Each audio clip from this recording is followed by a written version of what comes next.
Hello বন্ধুরা, আমি তোমাদের কাজল ম্যাম জ্ঞানজ্যোতি কোচিং সেন্টারের পক্ষ থেকে তোমাদের সকলকে জানাই স্বাগত।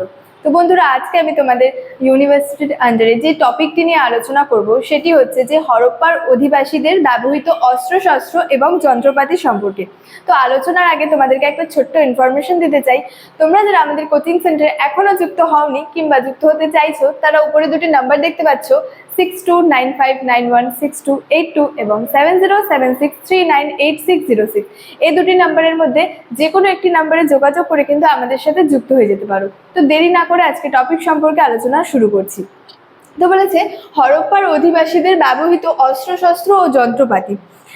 সিন্ধু অধিবাসীদের বা হরপ্পা অধিবাসীদের ব্যবহৃত বিভিন্ন ধরনের যে গৃহস্থালির যে যন্ত্রপাতি এবং অন্যান্য যন্ত্রপাতি যে ব্যবহার করতো তারা, তা থেকে অনুমান করা যায় যে শহরের জনসংখ্যার বেশ একটি বড় অংশ হচ্ছে শিল্পে নিযুক্ত যে শ্রমিক এবং হচ্ছে কারিগরি শ্রেণীরই লোক ছিল।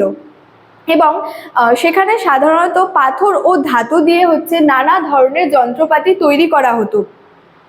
সেখানে ধাতুর মধ্যে তামার ব্যবহার কিন্তু সর্বাধিক ছিল, মানে পাথর ও ধাতু দিয়ে যে বিভিন্ন ধরনের যে যন্ত্রপাতি তৈরি করা হতো, ধাতুর মধ্যে তামার ব্যবহারটা কিন্তু সর্বাধিক ছিল। তবে সেই সময় কিন্তু হচ্ছে লোহার ব্যবহারের কোনো সন্ধান পাওয়া যায়নি। সেই সময় হচ্ছে তামার ব্যবহারই সর্বাধিক ছিল, সেখানে কিন্তু লোহার ব্যবহারের কোনো সন্ধান পাওয়া যায়নি। ধাতু শিল্প এবং পাথর খোদাই হচ্ছে অন্যতম শিল্প হিসেবে পরিচিত ছিল।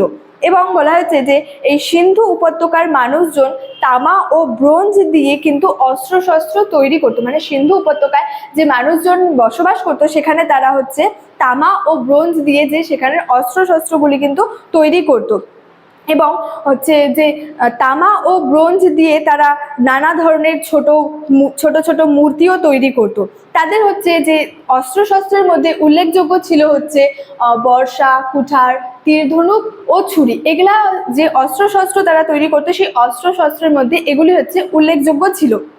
এবং তারা পাথর কেটে গলার হচ্ছে হার সহ বিভিন্ন অলংকারও তৈরি করত। এবং শৌখিন জিনিসপত্র ও পুঁথি তৈরিতে কিন্তু হচ্ছে দামি পাথর তারা হচ্ছে ব্যবহার করত, মানে পুঁথি যে তৈরি করতো সেখানে তারা দামি পাথর ব্যবহার করত। এই দামি পাথরগুলির মধ্যে ছিল হচ্ছে জেড, কার্নেলিয়ান, ল্যাপিস লাজুলি এবং এগেট। এগুলি হচ্ছে তারা ব্যবহার করত, মানে দামি পাথরের মধ্যে এগুলি তারা ব্যবহার করত। এবং সিন্ধু অধিবাসীরা কাদামাটির পোড়ানো ইট তৈরিতে অভ্যস্ত ছিল।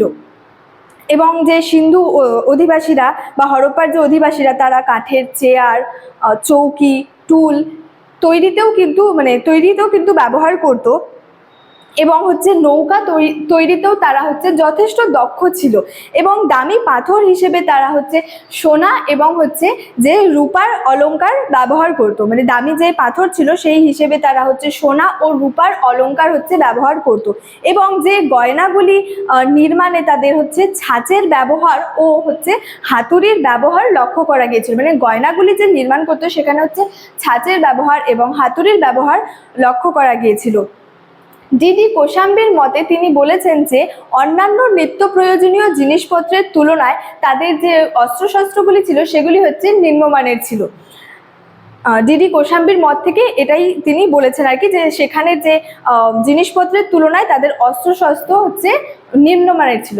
তো স্টুডেন্ট, এই ছিল আজকে আমার এই হরপ্পা অধিবাসীদের ব্যবহৃত অস্ত্রশস্ত্র এবং হচ্ছে যন্ত্রপাতির সম্পর্কে আজকের ক্লাসটি ছিল। ভিডিওটি তোমাদের কেমন লাগলো অবশ্যই কমেন্ট করে জানিও।